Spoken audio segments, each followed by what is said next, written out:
रियासत कर्नाटक में जो औक़ाफ़ वक्फ़ बोर्ड शायद तारीख़ में इतने इल्ज़ामात और इलेक्शन में लाखों रुपए का खर्चा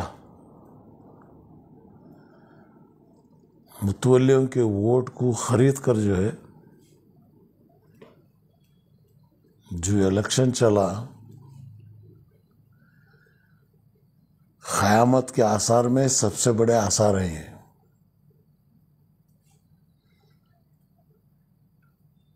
बीजेपी वाले जो वक्फ बोर्ड के बारे में कह रहे थे, इनके करने को उनके कहने को दोनों आपस में तालमेल मिल रहे हैं। करप्शन 30%, 40%।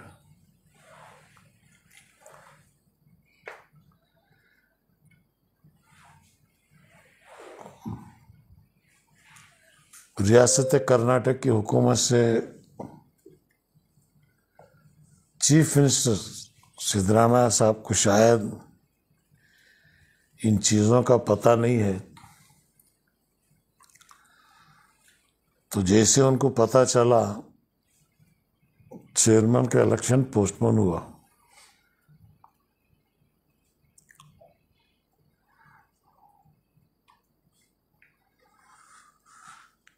जनाब ज़मीर अहमद साहब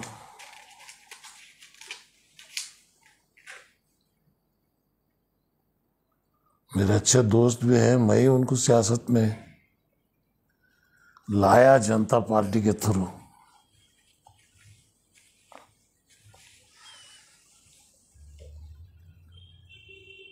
शायद उनको ये पता है या नहीं, मैं तो कह नहीं सकता। उनसे भी मेरी आजिज़ाना गुजारिश यही है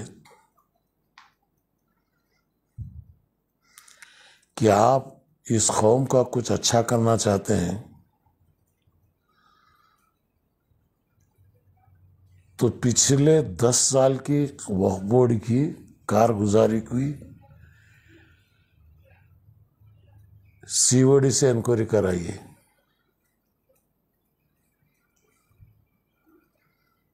वक्फ बोर्ड के काम, वक्फ बोर्ड का इलेक्शन,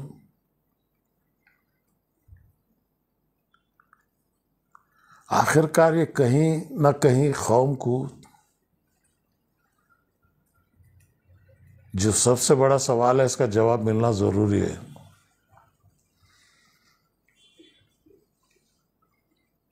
तो सिद्धरामैया साहब को मैं खुसूसन दरख्वास्त करता हूँ, चीफ मिनिस्टर को, इंक्वायरी करें। हाल में मैं काफ़ी यूट्यूब्स वगैरह देखा, काफ़ी उबैदुल्ला शरीफ जैसे सीनियर लीडर और हमारे अशरफ साहब सिराकी और चित्रदुर्ग के लोग खुद मेरे पास आए हुए थे।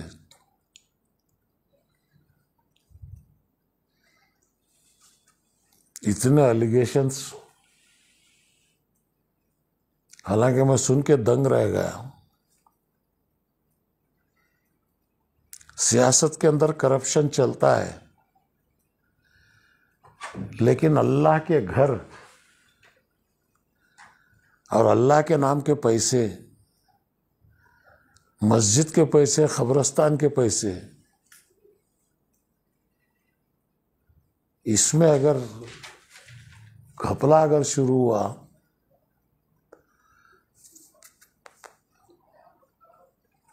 तो हम जैसे लोग खामोश बैठ नहीं सकते। मैं पहली बार जब इलेक्शन शुरू हुआ वक्फ बोर्ड का, गुलबर्गा के सज्जादे बिल्कुल नौजवान इस्लामिक स्कॉलर हाफिज कुरान,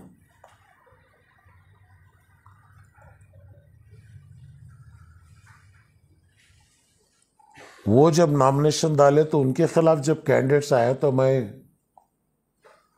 फौरन कहा नहीं, इनके खिलाफ कैंडिडेट नहीं डालना चाहिए, अनकंटेस्ट करना चाहिए।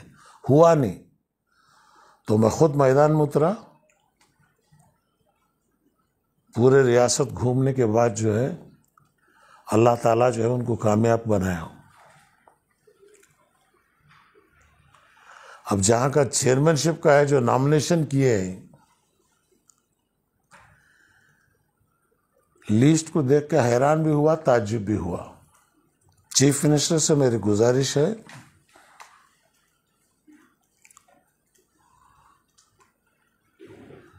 जिन जिन लोगों को आप नॉमिनेट किए हैं उन तमाम का आप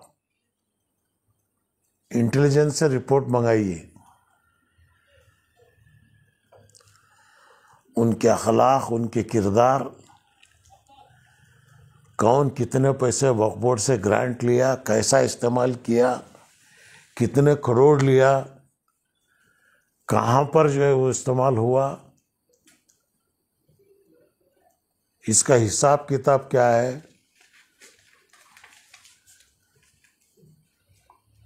ये सब जांच होनी चाहिए। लेकिन यहां पुलिस, जज, मुलजिम तीनों एक ही हैं।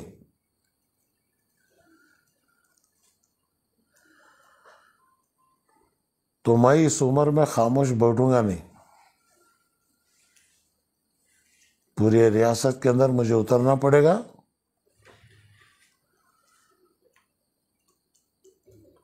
और एहतजाज करना पड़ेगा।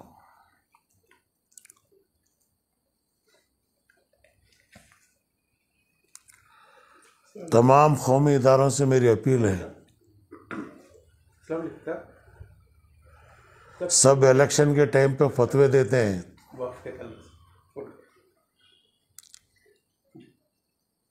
अब वो इदारे फतवे देने वाले उतरे, जांच करें, पूछें, हुकूमत से हिसाब पूछें कि औकाफ की हालत क्या है, क्यों क्या हुआ है।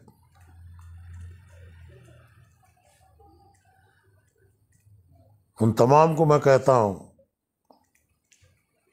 अल्लाह के सामने आपको जवाब देना पड़ेगा। आप यहां से बच सकते हैं दुनिया से, लेकिन खुदा की अदालत से आप बच नहीं सकते।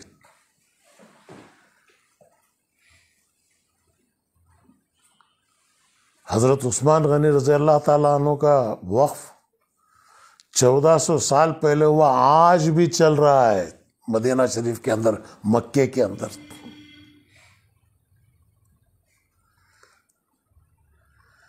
कई सारे हमारे आबा व अज़दाद अल्लाह के नाम पे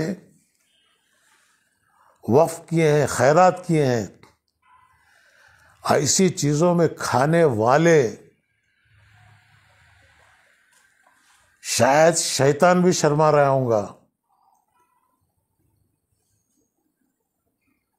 इनके करतूतों को देखकर।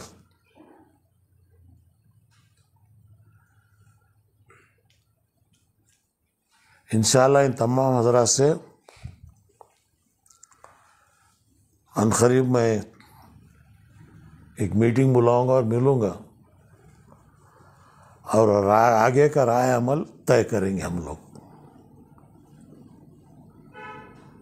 एक जो है कोर्ट को यस, अगर हुकूमत इंक्वायरी नहीं करी तो मैं खुद हाई कोर्ट में एप्लीकेशन डालूंगा कि सीबीआई के थ्रू जांच हो वक्फ बोर्ड की पिछले 10 साल की कारकर्दगी की। अनवर मानेपाड़ी का रिपोर्ट, मेरा नाम उसमें शामिल किए थे, मैं खुद केस डाला था, कोई कोर्ट को आए नहीं।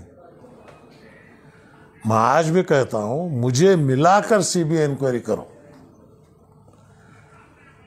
अगर आप वो नहीं करते तो मैं खुद हाई कोर्ट को जाऊंगा और हाई कोर्ट से दरखास्त करूंगा कि मेरा नाम मिलाकर जो है 10 साल से जो हुआ है औकाफ के अंदर, उसकी पूरी तरह से जो है इंक्वायरी हो और सच्चाई हकीकत जो है अवाम उन्नास के सामने आए।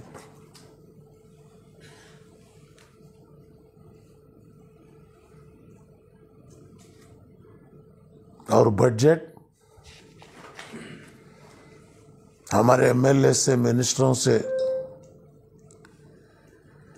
मेरी यही दरख्वास्त है, कांग्रेस पार्टी जो वादा की थी 10,000 करोड़ का, अब बजट पेश हो रहा,